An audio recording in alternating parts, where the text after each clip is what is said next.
And good evening, sports fans, and welcome to a brand new episode of Let's Whine About DMV Sports here on IE Sports Radio, your direct feed for all that is sports. Tonight, we're going to be taking our usual broad look across the DMV landscape. We, of course, are going to start with a Mystics check-in, a little bit of a rough week, and still dealing with those pesky injuries. Now, another big name has been added to the injury list. We're going to go look at who that is and how they performed this past week and what's coming up for them. We also, of course, have to check in with DC United. Still DC United. No major changes there. Nothing really to report on that front. And, of course, the DC Defenders still playing good football, clinch the playoffs. We're going to look at how they are doing and what's to come for them. We then, of course, have to check in with our baseball teams, the Nationals, who are hot as almost any team in baseball over the past week on a winning streak. Winning streak was ended, but then they turned around and started winning again today. So we're going to look at who our player of the week is, who's playing well, and what they have coming up. And the Orioles, who are still the Orioles today. We, of course, then have to do our draft segment, which is going to be all Wizards themed and pretty much all centered around that number 6 pick. We're going to take a look at the options available to them at that pick and maybe a couple of the options at 18 and 40. But man, once you get past the top 10, the NBA draft is a real crapshoot. But we'll take a look at it nonetheless, all while continuing our Southeast theme with a very good brewery, a very fun brewery, making very fun beers. We've got all that and more coming up on Let's Whine About DMV Sports on the IE Sports Radio, your direct feed for all that is sports. We're going to hear a quick word about our sponsors and get right to it.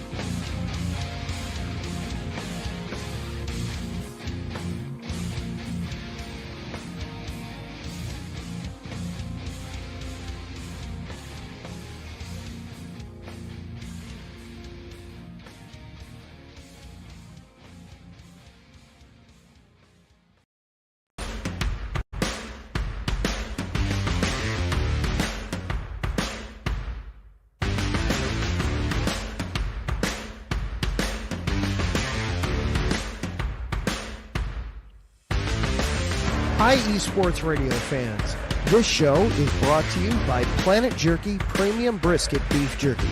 Planet Jerky is the official jerky of the 2022 California League champion Lake Elsinore Storm, Single A affiliate of the San Diego Padres. This all-brisket jerky has gluten-free options, contains no MSG, no sodium nitrate, is low in sugar, high in protein. Go to their website at planetjerky.net and follow them on Instagram at Planet Jerky. Planet Jerky, the jerky that's on a whole other planet.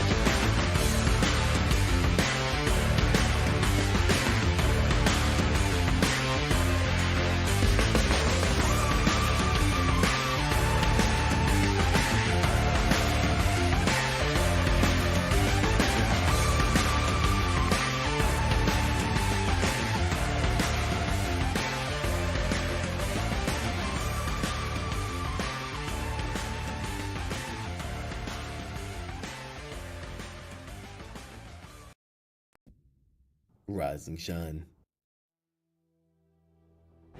It's 4 a.m. The stars are still out. The sun is beneath the horizon, but it's time to punch in and go to work. The comfort of your warm-ups turns into the grinding out of your reps as the clinking and the clanking of the plates create a symphony of euphoria. There's no other feeling like it. Earn it, burn it, and take what's yours. IE Sports Radio has proudly partnered with Vital Apparel, a brand that not only fits great, but also promotes and donates to mental health research. Use our code IESR to get 15% off their comfortable and inspiring gym wear and help them on their amazing journey to support mental health. Go hard, take part in your iron therapy, and be strong. Because when your mental health is as strong as you are, there's no telling how far you'll go.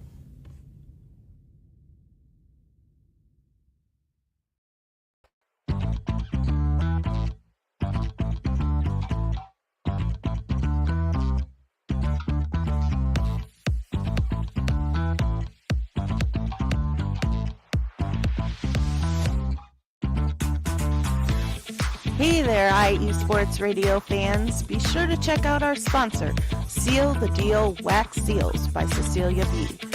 You just finished your very own wedding or baby shower invitations and you're looking for that extra special touch? Maybe you just wrote a letter to a relative or a friend and you want to add to their smile when they receive it. Then seal the deal with Cecilia's handmade sealing wax stamps for your invitations, letters, and gifts. You bring the deal, we'll bring the seal. You can find them on Instagram at @sealthedeal_wax stamps and on Facebook, Seal the Deal Wax Seals.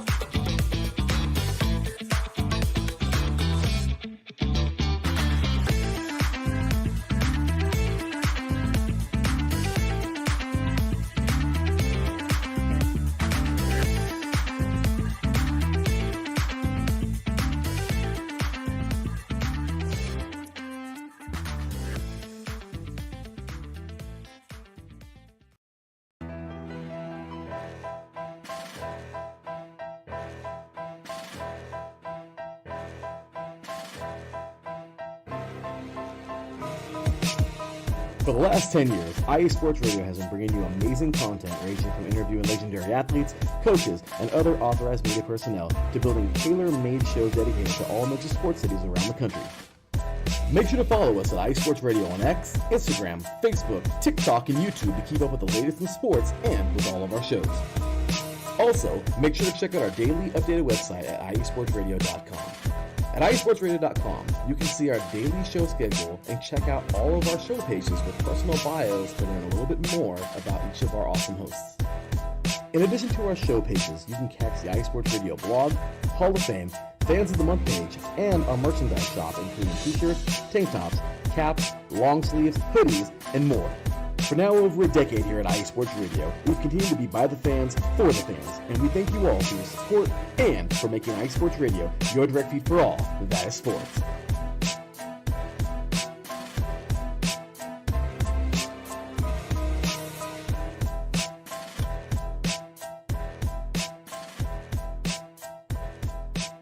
And welcome back to Let's Win About DMV Sports here on IE Sports Radio, your direct feed for all that is sports. Good Saturday evening to you all. Once again, shout out to our sponsors, Planet Jerky Premium Brisket Beef Jerky. Jerky that's on a whole nother planet. Go to planetjerky.net to get yours today. Also, Vital Apparel, a brand that not only fits great, but promotes and donates to mental health research. So go to their website, use code IESR to get 15% off and continue to support them on their excellent journey to support mental health research. And of course, Seal the Deal Wax Seals. Custom wax stamps, perfect for any special occasion. Check them out on Instagram at @sealthedeal_wax seals. Of course, follow us on all social media platforms on X, Instagram, on TikTok, and Facebook and YouTube at IE Sports Radio. Check out the website, iesportsradio.com, for all of this great information. And on X, follow yours truly at letswine_IESR.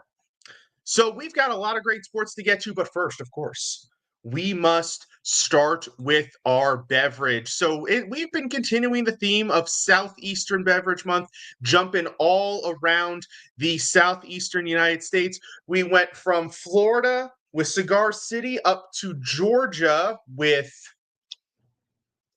Sweetwater Blue, to South Carolina with Westbrook Lager. Now we're sweeping back down. We're sweeping back across I-20.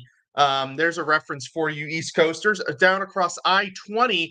We're going across Alabama, across Mississippi, across Georgia from South Carolina. Of course, we've already been to Georgia. Over to Louisiana, and we are headed over to Abita Brewing. Abita Brewing is out of, let's see what we got here. Where's Abita?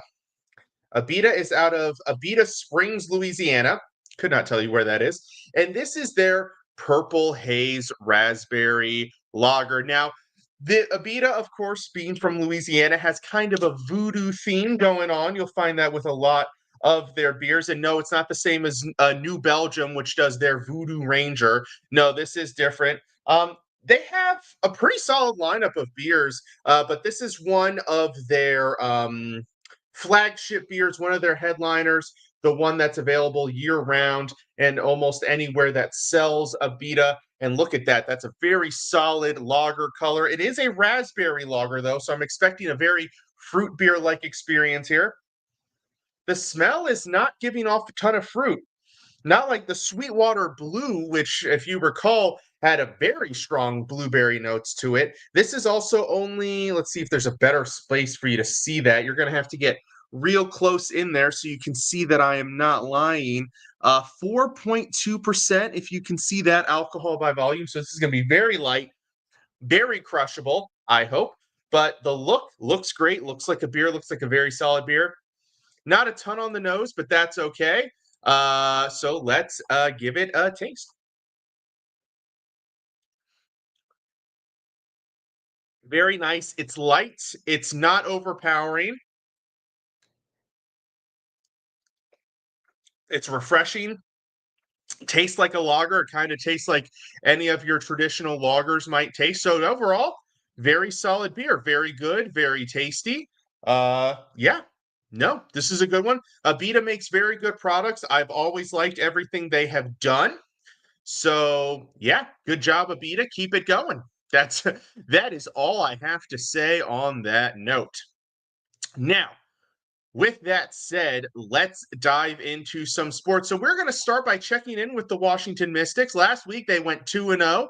How did they do this week? Well, unfortunately, it was flip-flopped exact the opposite.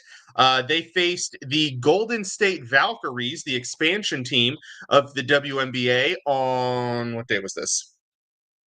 May 22nd.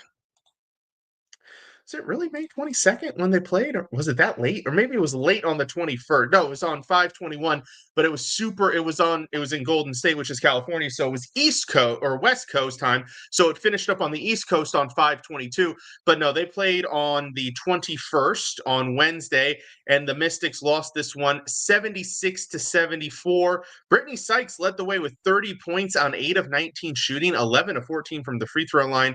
Kiki Iriafin had 10 points and 12 rebounds for her second double-double of her rookie season. Sonia Citron had 10 points and 8 rebounds, although she only shot 3 of 11. And Jade Melbourne off the bench, 8 points, 7 rebounds, and 7 assists. So some productive stat lines, but the team as a whole only shot 38% from the field, only 35% from 3, and the Valkyries actually shot a lot worse, but they just shot a couple more shots and a couple more free throws. Really, the stats, the main thing the Wizards lost was the turnover battle. 17 turnovers for the Wizards, 10 of which came from bench players, Jade Melbourne and Shakira Austin. So pretty rough go of it for them two versus just 11 for Golden State. So they lose that close one there on Friday. Or on Wednesday, and then on Friday, they turn around another West Coast trip, this one to Las Vegas to face the Aces, and they lose this one 75-72 on a last-second 3 by Jewel Lloyd to put this one away. Sonia Citron, the rookie, led the way in this one, 19 points, 5 rebounds, 8 points, 8 assists, 6 rebounds, and 2 blocks from the veteran Stephanie Dolson, and 17 points and 13 rebounds from Kiki Iriafin. So pretty good performances by the two rookies. Jade Melbourne got the start for an injured Brittany Sykes, which is, as I mentioned in the intro, another injury as Sykes missed the game. Now, she has been upgraded to I think it was either questionable or probable for the Mystics' next game against the Mercury, which is tomorrow. So hopefully she'll be back. Also, Shakira Austin, who's been in and out of the lineup, she, I believe, is questionable or probable for the game as well. Georgia Amore, obviously, with the injury. She'll be out, and I believe Aaliyah Edwards will continue to be out as well. So still dealing with the injury bug, but now even more names showing as banged up. In fact, I think it should probably say on the injury report here. Yes, so Aaliyah Edwards, so this was on May 16th, so this is a week ago. She'll be reevaluated for her back injury in 2 weeks. So she will definitely not be back for the next game and probably a few more games, it looks like. And reevaluated does not usually mean, oh, snap, she's back.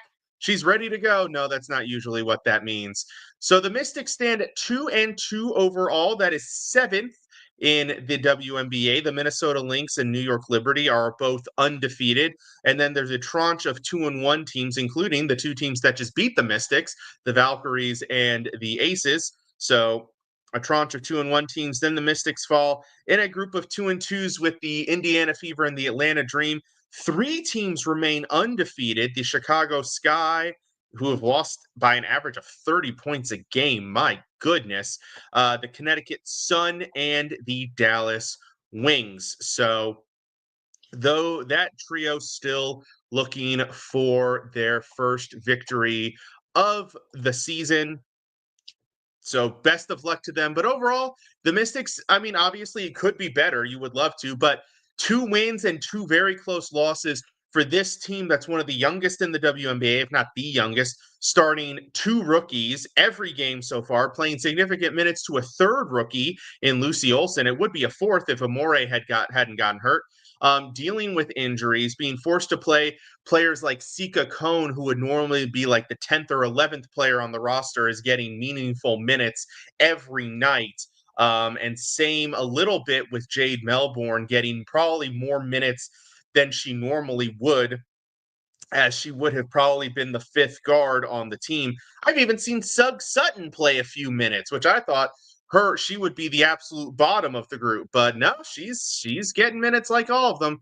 So yes, we'll see if the injury bug can work its way out a little bit here for the Mystics. But like I said, it could be worse. They could be the Baltimore Orioles, who we're going to get to in a little bit, or they could be this team that is coming up next on the docket, DC United, our soccer team. We got to check in. Last check, I believe they had, gosh, it's been a couple of weeks. So let's just take a look at where they are now. Currently sitting at 3 wins, 5 draws, and 6 losses for a total of 14 points. That is 4th from the bottom of the Eastern Conference in the MLS. They have a negative 12 goal differential, which is 2nd worst behind CF Montreal. And there's a sizable gap now. There's now a 4-point gap between them and the next closest team, which is the New York City, which is New York Red Bulls and New England Revolution. They both have 18 points.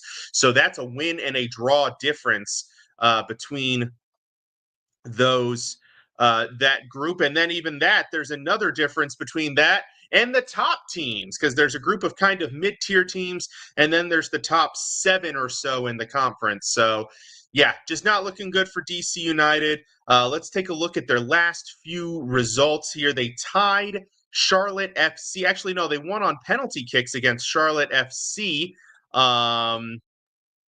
That's interesting. Oh, it's a different type of competition. Yeah, basically the month of May, they beat the Colorado Rapids and the Charleston Battery, which was part of the U.S. Open competition, but then they lost to Toronto FC and had draws with New York's FC and Nashville FC. So kind of mixed results overall for them.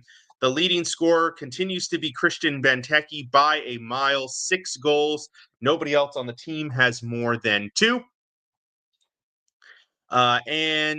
Let's see. David Schnegg leads the team in assists with 3. Then you have Aaron Herrera and João Peglau with 2 assists, and then a whole tranche of players with 1 assist. The team as a whole in all of their games has only scored 13 goals, so not a particularly productive team, and they are currently losing 1-0 to, who is this?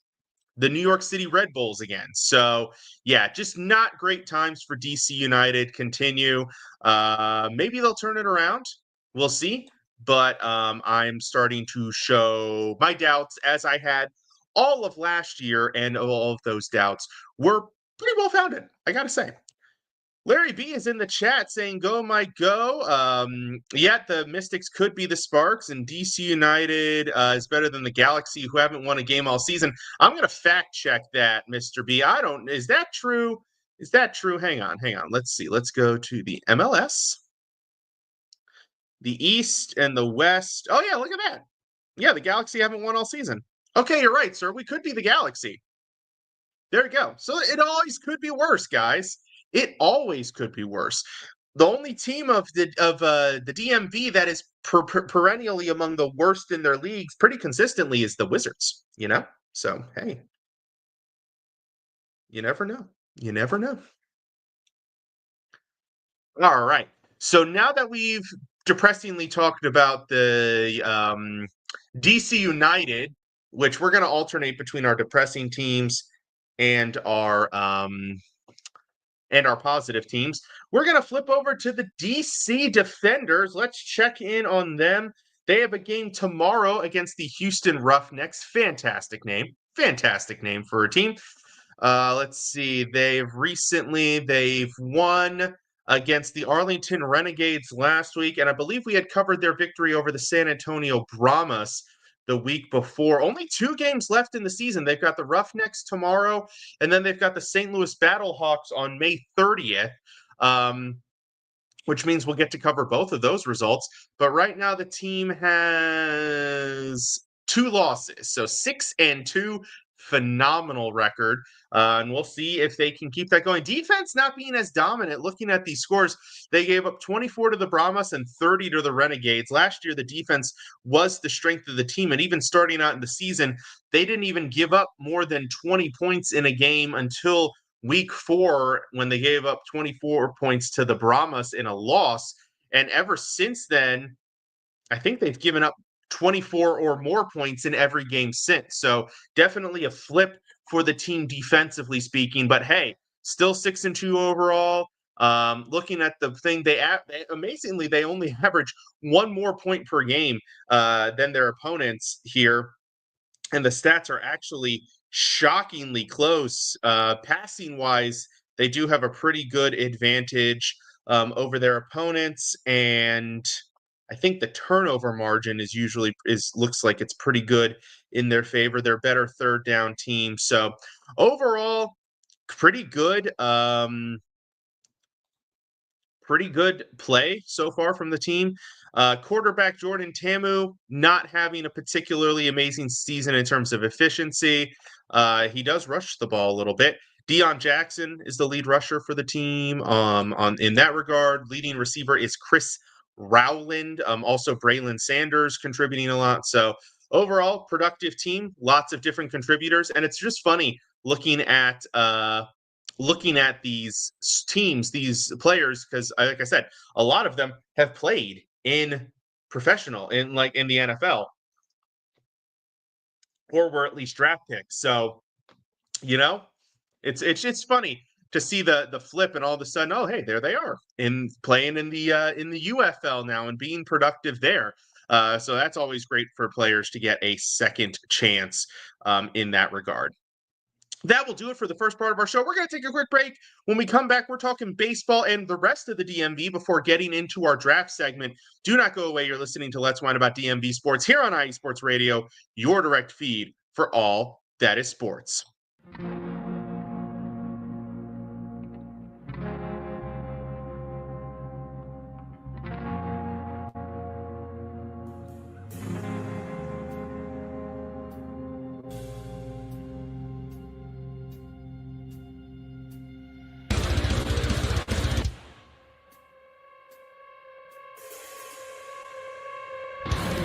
Hello, IE Sports Radio family and other sports families. My name is Alden Kay, and I want to welcome you to the AZ Sports Zone on the IE Sports Radio, your direct feed for all that is sports. If you're a fan of the Valley and the Grand Canyon State like me, then I've got the show for you.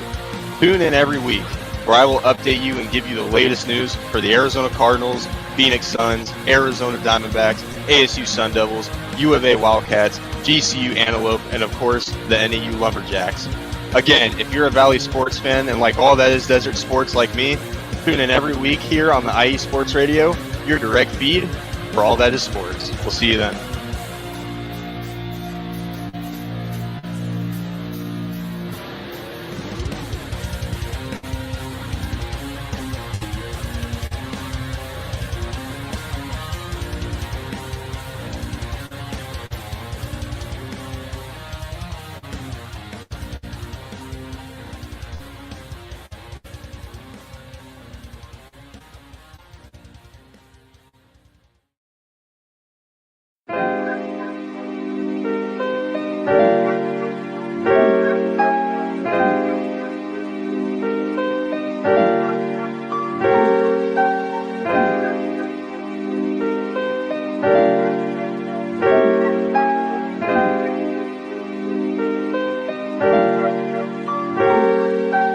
Hello, ladies and gentlemen. My name is Davidson.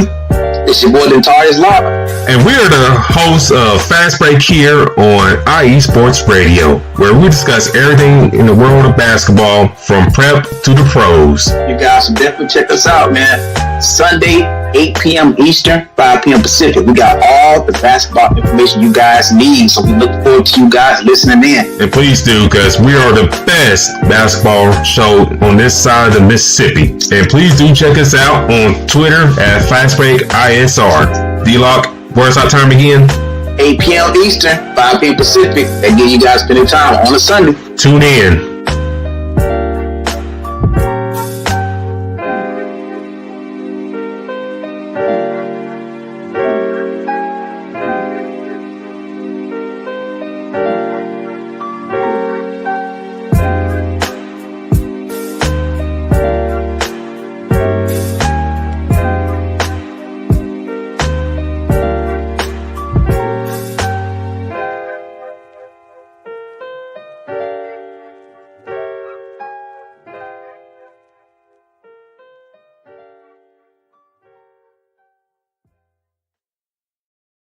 And welcome back to Let's Learn About DMV Sports here on IE Sports Radio, your direct feed for all that is sports. We are jumping over to baseball, and we're going to do our Nationals check-in. And man, what a heck of a week it has been for the Nationals. Obviously, last week we had brought them in, and they had gone 3-3 on the week, or 3-4, I believe it was, thanks to playing the Orioles.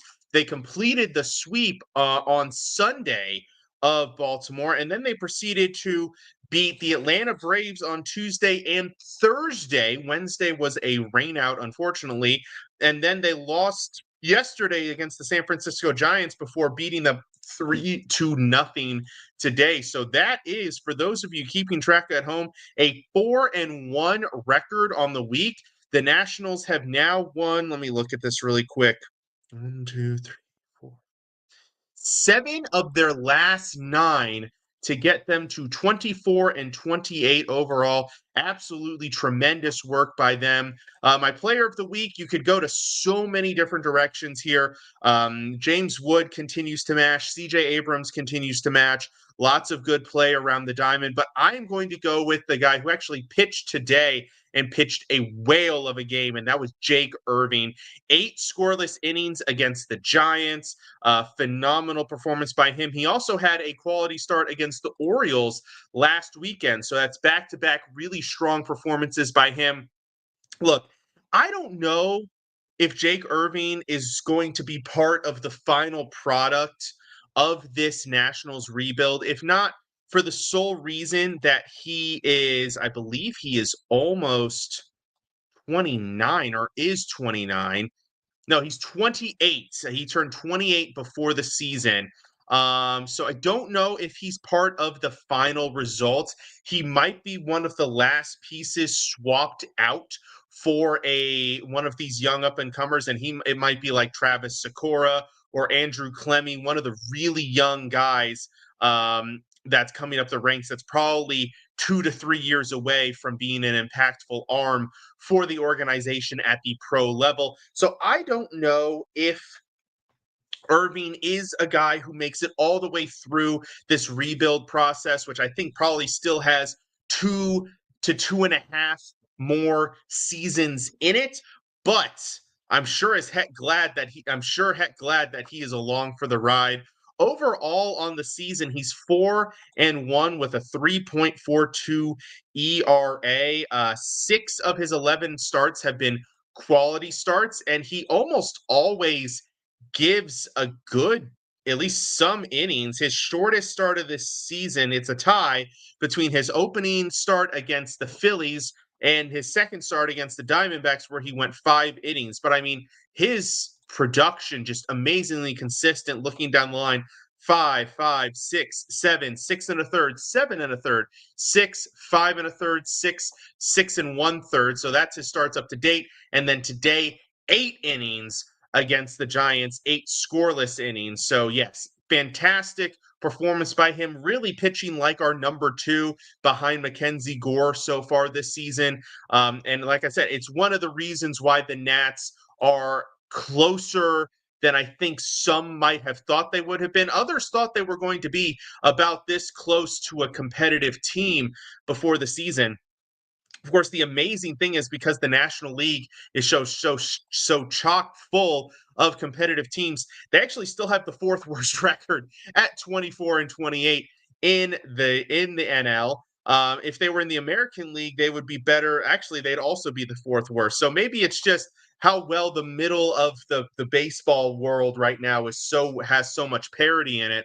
I mean, just looking at the standings, if we were to look at the all total MLB, you've got, let's look at the middle here, right above the Nats, who, like I said, are only 4 games below 500.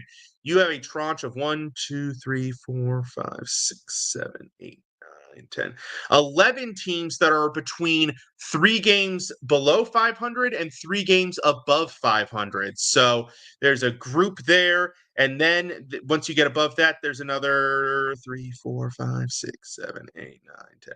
There's another dozen teams that are more than that many games above 500. But the problem is that the bottom has been so bad, especially with the Rockies, but not just the Rockies, with the White Sox, the Pirates, and the other team that we're going to mention in a second. So there are 4 teams with winning percentages above 600. So to balance that, there should be 4 teams with winning percentages below 400. And there's 5, but 4 of them are reasonable. And by reasonable, I mean they kind of balance out with the teams that are above 600. They kind of even out to 500. Then there's the Rockies, and because the Rockies are just so astronomically bad, they're 34 games below 500 on their own, which means by the law of numbers in baseball, the rest of the league combined is 34 games above 500. And let's take it one step further. Let's say the other 4 teams, the Marlins, Pirates, Orioles, we might as well say their name, and the White Sox, cancel with the 4 teams that are above 600, which they don't quite even. Let's say that there's a net of like 5. That means that aside from those 9 teams, the other 21 teams are on average almost 2 games above 500. So that's the average record of the middle 21 teams in baseball is 2 games above 500. So that's kind of what the league is shaping up like this year. The Rockies just incredibly throwing off whatever parity you could probably argue, and just making the numbers look skewed. But I digress. This is not a math show, although if you want it to be a math show, we can talk a lot of sports numbers. I think you know that about me. But moving on, of course, to the team that just makes me sad. But I'm not as sad today because they actually won 2 games this past week, which was excellent to see. They ended their losing streak with a win over Milwaukee in 11 innings on Wednesday. Weird series against the Red Sox, 4-game series, which was supposed to start on Thursday, but they had a rain out on Thursday, which forced a doubleheader on Friday. And then they played 1 game of the doubleheader where the team just got blown out. But then the second game got rained out, which forced a doubleheader today. And the Red Sox won the first one in 10. And then the Orioles won the second one in 9, just regular 9. So overall, that is a 2-5 record since we last talked. Puts the team at 17-34, very even, 333 win percentage. And I'll take the wins. Nobody gets a Player of the Week award, although you know who I should give it to, and it's because he's been pitching his brain off this whole season, is Brian Baker. Admittedly, he did give up a 1 run against the Nats on Sunday, and then he gave up an extra innings run against the Brewers on Wednesday, but it was the inherited second base runner, which actually doesn't count towards your ERA, and then he got the win. And then today in the 6-5 loss, he pitched a clean inning, coming in and picking up for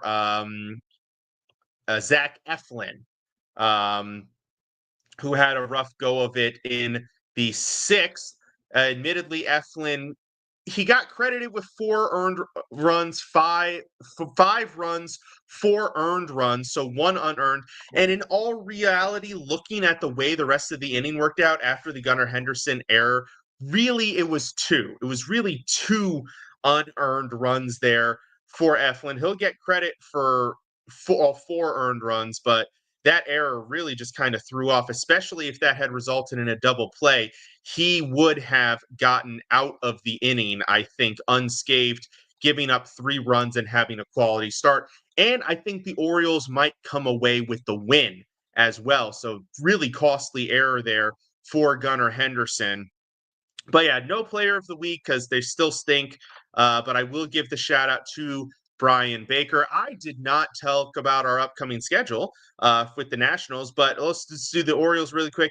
They finish off the series at Boston tomorrow. Hopefully no rain out in that one. Dean Kramer's currently listed as the starting pitcher, but it wouldn't surprise me if maybe they pushed Kramer to Monday and inserted Charlie Morton, who actually hasn't pitched in a week. I wonder if they don't insert Morton in here or use Morton as a long reliever. I don't know. The schedule's gotten all thrown off because of the doubleheader. They do have a gap on Monday that they need to try to fill, and I think it makes sense to bump Kramer to Monday, put Morton in on Sunday, and then if you look ahead to the following week, Morton would then pitch on Saturday and Kramer Sunday before the team has Monday, June 2nd off. They also have Thursday off this week, so good opportunities for rest for some of these arms. So that's what I would do. The bullpen's going to be taxed after today because they had an extra innings game and a doubleheader plus the rough up last night. So a lot of usage so far. So I'm sure there's going to be some way for the team to get it. But they've got home series against the St. Louis Cardinals, who are they still doing good? Are the Cardinals still doing good? They were surprised, and then they weren't a surprise, and now they're surprised again. Yeah, they're doing pretty darn good. So that's a tough matchup. But then a home series against the White Sox next weekend. So hopefully an opportunity for the team to start getting some wins under their belts. Oh, and the other big news for the Orioles, CNL Perez, a longtime relief pitcher who was really good in 2022, had a mediocre 2023, a slightly more mediocre 2024, and has been bad this year, had an over 8 ERA and over a 2 whip, very negative WAR, was DFA. This was a move that the team was calling for, or the fans had been calling for. Really, nobody wanted him re-signed in the offseason after 2023 and 2024. Everybody wanted Danny Colomé back, but unfortunately the team moved off of Colomé, probably due to age and injury concerns, which have proven to be not, because he's doing very good for Minnesota. And they kept Perez. Really critically terrible decision by Mike Elias to make that move. And now he has had to eat his humble soup and make that decision to DFA him. For the Nationals, coming up this week, taking a quick look at the schedule, obviously they finish off their series against the Giants tomorrow, and then they have a West Coast road trip visiting the Seattle Mariners, who are pretty good, and the Arizona Diamondbacks that are very good as well. So 2 tough series coming up for the team. They have Michael Soraka on the pitch tomorrow before going with Mitchell Parker, Trevor Williams, and Mackenzie Gore against Seattle. So we'll see how the Nationals hold there. As for the rest of the DMV, before we get to our draft segment with the Wizards, not a ton going on. Very quiet on the Commanders front, although they did sign offensive tackle Josh Connerly to his first-round rookie deal. So that's great news there. The Baltimore Ravens solved their backup nose tackle question mark by signing John Jenkins, longtime nose tackle for the Saints and then for the Raiders most recently. Very solid player, big beefy body in the middle. Might actually get ahead, I would imagine, of Broderick Washington in the depth chart. We'll see how they kind of work it with Washington. Obviously, Nnamdi Madubuike and Travis Jones are going to be the main players. Also, Aeneas Peebles, the rookie, I imagine will get some good playing time as well. So we'll see how they work that rotation there. But I imagine John Jenkins will get some playing time. Nothing of serious note on the Capitals front following their elimination yet. Just more rumors about whether Alex Ovechkin will play next year. All indications are he will. So we will move through the offseason as if that is the case. That'll do it for the second part of our show. We're going to take a quick break. When we come back, we are going to jump into our NBA draft segment. Do not go away. You're listening to Let's Find About DMV Sports here on IE Sports Radio, your direct feed for all that is sports.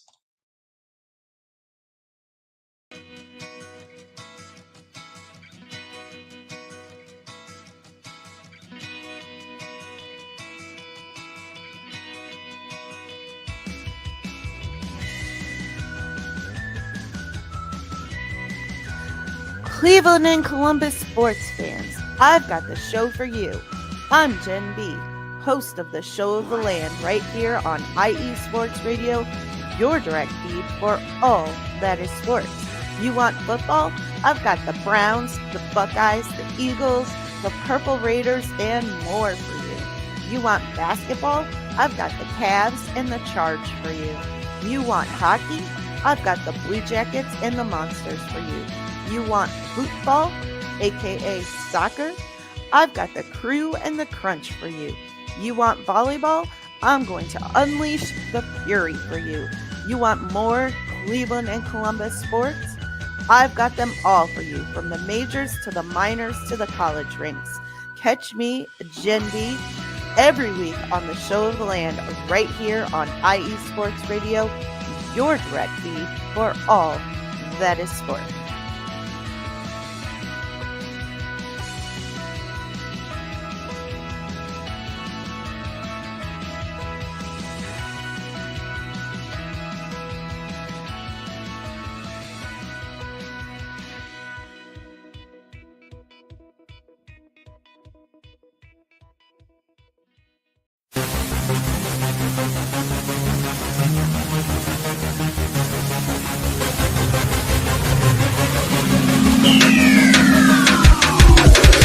What's up, everybody? This is Darren Rodriguez. Are you a fan of volleyball? Are you a fan of Thunder Spikes? Then I have the show for you. Set Point, where I cover NCAA men's and women's volleyball, high school boys and girls volleyball, beach volleyball, and even professional volleyball. Catch the action every week here on IE Sports Radio, your direct feed for all that is sports.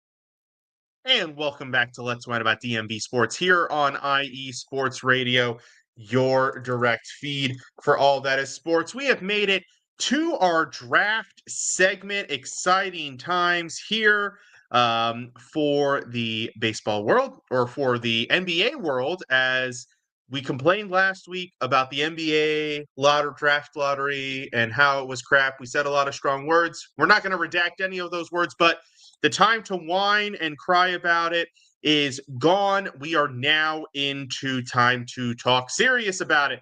So we will not be talking about the Wizards' 18th and 40th picks right now, just because we don't have a ton of time in the show. And the main event, the main attraction of the draft for the Wizards will be the number 6 pick, assuming they keep it. Weird things happen with NBA draft picks, of course. The NBA draft, by the way, going to be June 26th, actually one day before the NHL draft. So we're going to have jam-packed draft news going there for our DMV squads. I don't know how I'm going to mash that together. We'll figure it out, though. Let's figure it out. We'll make it work. I'll just talk about all of them in depth leading up to, and then just do some pretty great reviews before. So, the Wizards have the 6th overall pick, as we discussed.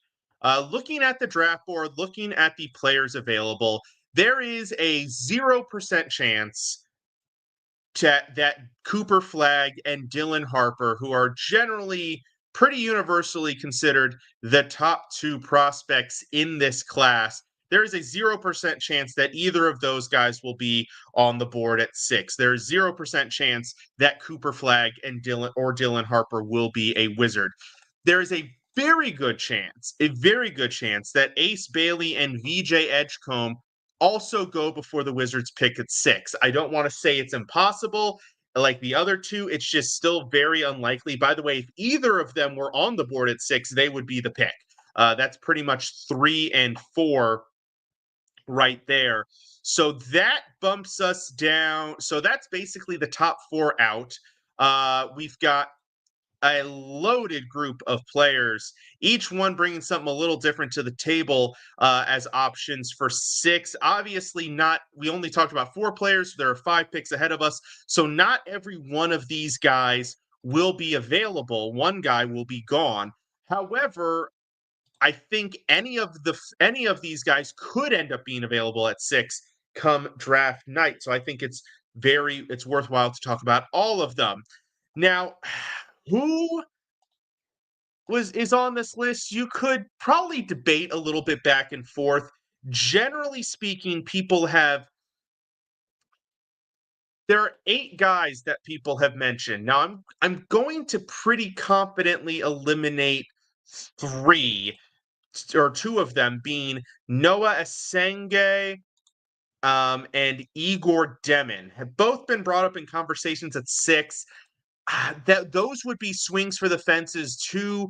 Well, Igor Demin played at BYU, but he's an international player. Same with Noah Asenge. 2 tall, long, decently athletic, varied skill set players from Europe. Kind of high upside picks. Not sure if either one makes sense for the team at 6. Not that they're bad players. I just don't think number 6 right now feels a little bit rich for those guys. So those 2 will take out of the conversation. Man, I would love it if either one fell to 18, though. I don't think that's likely. But either one going to 18 would be fantastic. That would bring joy. But the remaining guys, there are 6 names. Of 6 remaining names. I'm going to rate them from least likely. I'm going to talk about them from least likely to most likely at this point. From what I'm seeing, the least likely is Kasparis Jakushonis from Illinois. Combo guard, good athlete, good scorer, still a developmental piece. Just hasn't been a name that has been strongly linked so far to the Wizards at 6. Fun player, but probably not going to be the guy. So we'll take him off the list. Next, I'm going to put another one that has an interesting skill set, but hasn't really been linked to the Wizards very much. Con Knuppel, very similar to me, kind of in skill set wise, to Corey Kispert. He's a wing. He's not a primary ball handler, so that won't be his role. He's a pretty good 3-point shooter. He shot 40% in college, also 91% from the free throw line. So overall, a very good shooter, not an incredibly varied skill set. He did have good defensive numbers, but I'm not going to lie. I wonder if that wasn't product of him playing with Cooper Flagg at Duke, who's a very good defender, or another player who we're going to talk about in a second, Kaman Malik.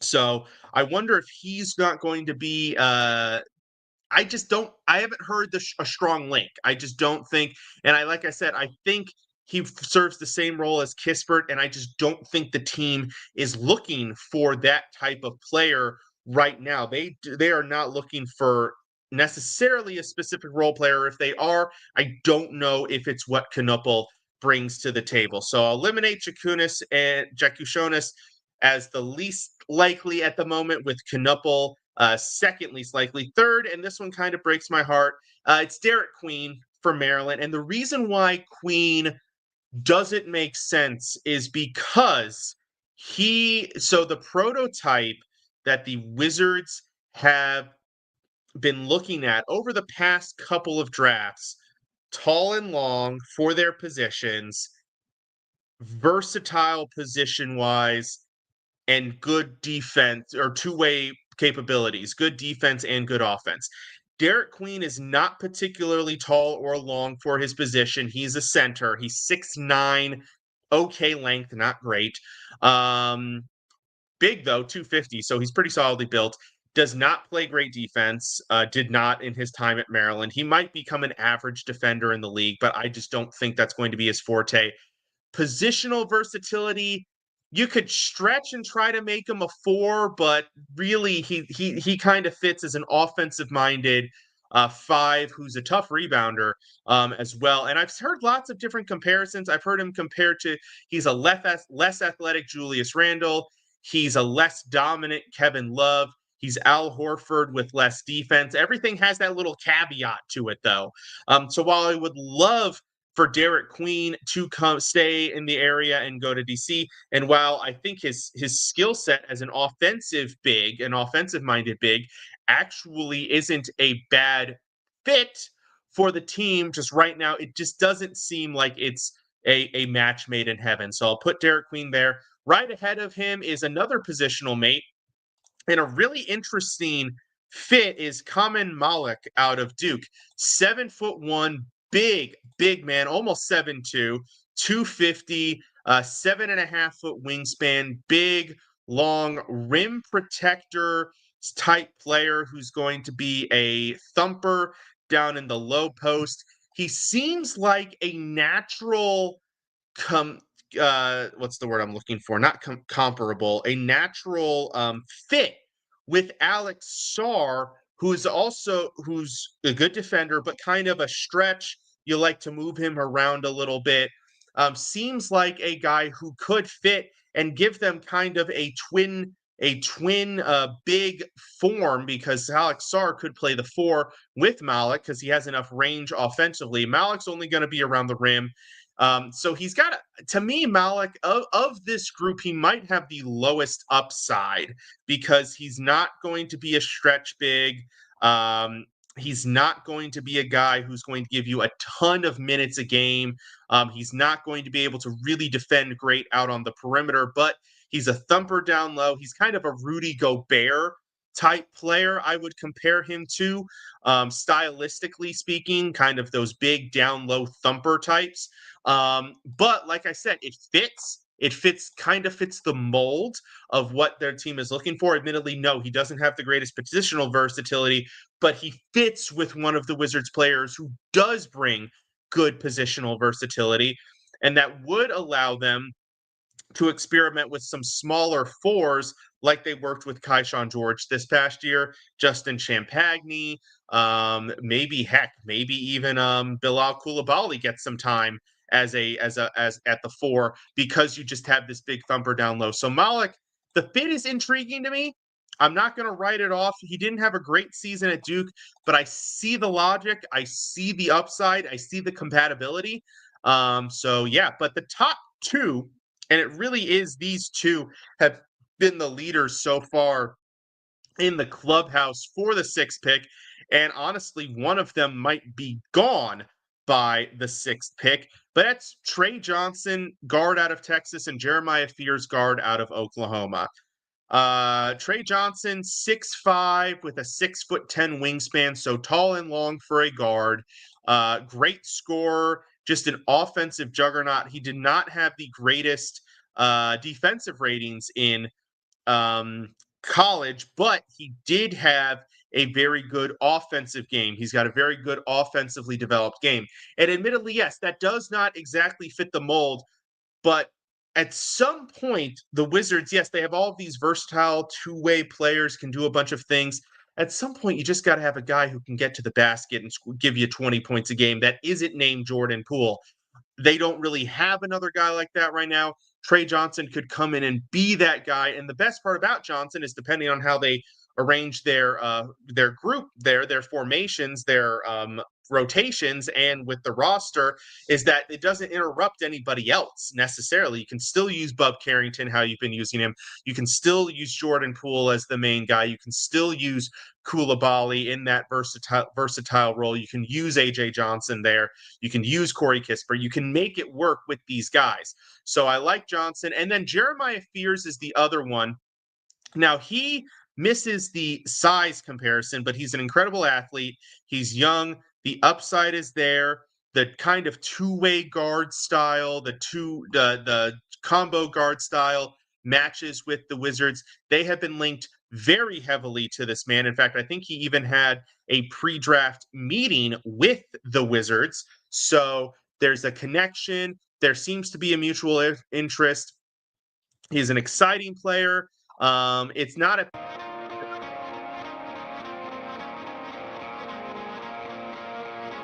really a pick that I would love unless one of the top guys fell. And like I said, we also have to remember, one of these guys that we just discussed, unless a team really falls in love with an Igor Demin or Noah Senge, one of these 6 guys isn't even going to be on the board anyways. So, the decision does not necessarily already come down to the team. Man, I would love it for Derek Queen. I really would. But I just don't see it happening. There are also rumors of the team kind of either moving the pick altogether, or moving up or down from the pick, which the team has shown activity the past couple of years, a willingness to trade around, dart around the board to get their guys. I think that might be more likely with the 18th pick than with the 6th pick. I think you stay put and probably get your guy.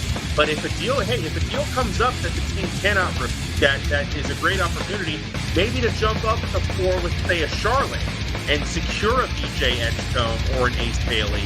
I don't think they're going to jump up to top 3.